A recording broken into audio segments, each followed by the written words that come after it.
Good afternoon, Facebook, YouTube, Twitter, and Google+. This is Rich again, back for your second video blog of the day for Wednesday, March 23rd, 2016, around 4:52 in the afternoon in Belleville, Massachusetts. It's been cloudy part of the day, some rain showers, but in the 50s, which is pretty good. All the snow is gone from backyards in New England. There's just some snow piles in parking lots around New England, but they'll be gone in due time. Some news to report. Former Florida Governor Jeb Bush has endorsed Ted Cruz for President of the United States.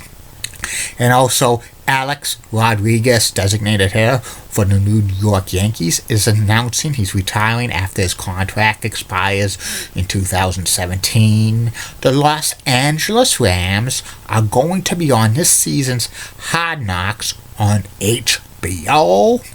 And sad news to report in the world of baseball.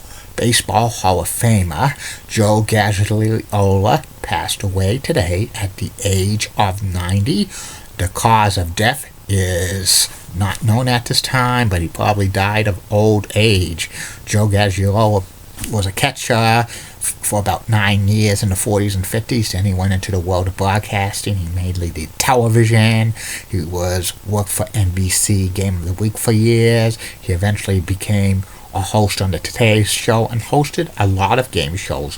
So prayers to his family. And that's about it on the news. My second video blog subject of the day is about the Foima, a retail discount department store in New England, Building 19. Building 19 lasted about 50 years, from 1964 to 2013.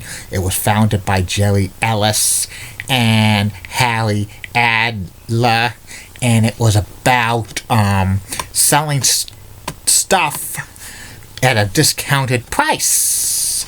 And these two got together in 1964. Harry worked for many years in the shipyards in Hingham, Massachusetts, and Jerry had a great thing of advertisement. He was into advertisement, and they decided to open up a store that sold at first appliances and other stuff like books and clothes and food like candy, dishes, and electronics at a deep discounted rate.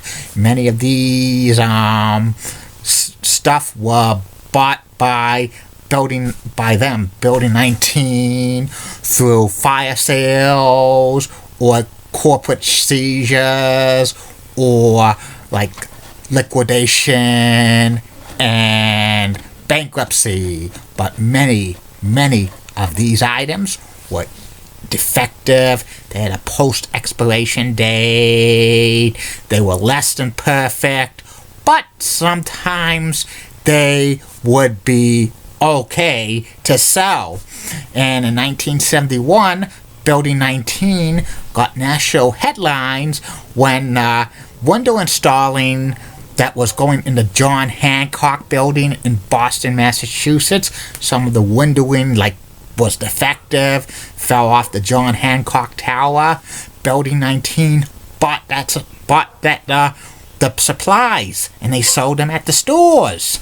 And eventually Building 19 would have flyers that were made up that would be in inserts of newspapers, and Jerry Ellis did all the artwork. And Building 19 grew a lot. They had stores all over the place in eastern New England, including Hingham, Hanover, Lynn, Burlington, Haverhill, Pawtucket, Rhode Island, Nashua, New Hampshire, and a few other places, Somerville, Massachusetts. And one of the slogans for Building 19 was "Good stuff, cheap." And eventually they got into the rug business. And usually the rugs were Oriental rugs, which was pretty good. They sold some other furniture, but they were kind of a little bit, defective or not good, out of shape. And the peak of Building 19 was in the 80s when they made about like $75-80 million in total sales each year.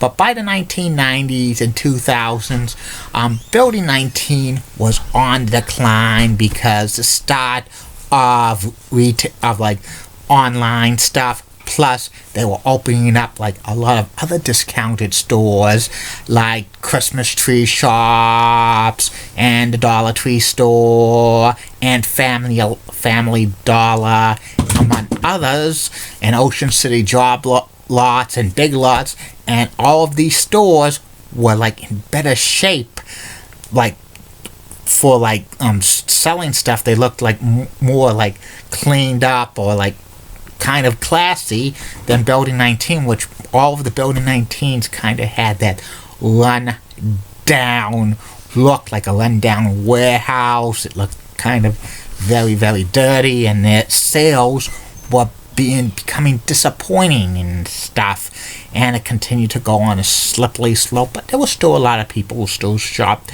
at Building 19 because they would always get some bargains. I would always buy books there. A couple of times I bought clothing there, but they were defective. One time I bought a shirt and it bleached on me, so it may be not the best place to buy clothing. And like Building 19 continued to go downhill.